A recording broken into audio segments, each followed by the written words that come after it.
Brad! Wait, Brad! Kaya to? Ito na. Ay, kunin ko na ba rin eh. Relax mo ba rin pa kayo? Sakit yung hawak eh. Wako, ulay rin no? Uyag po tao. Muna lagi ng mga katiman lagi. Doon ba? Ayan. Ay, katawa na. Saan ba katawa? Alag ka, ano? Natin nasagap ba nga marites ba? Doon. Walang pisa na. Pisot daw ka? Oo, kita may laging ko na. Ako na po nang nadungog ba mga kabi-kabi ito niya. Gamay ko gidaw.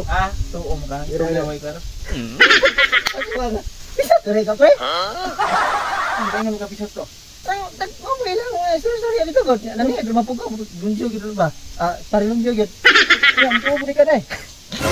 Kana kita ada nang sa kuwa dai. Ano mo kayo sa pisot to? Di ba? Bili natin ngayon. Pwede ko to.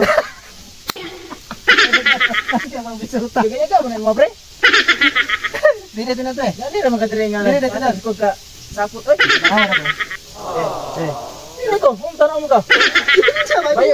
Ibinin siya ba parang to ako adili ka pisot? Ano mo ito ibinin siya? Dili dai. Turbilan ka? Tuwa mo ka ng istorya sa mga saligan. Tiga lang. Pisot sa mga kuno.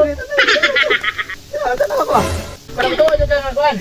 Mga kaingon ka pisot niya, makadung nadunggan ang mga tao nga. Kuno, pisot ko. Gusto dyan ka makaibalo. O gusto dyan ka makaibalo, sultihan ka. Pangutan na yung mga asawa.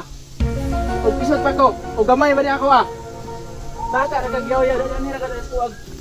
Natag, kung lima da. Pangutan na yung asawa. Tarong ka. O pisot pa ko. O gamay ba niya ako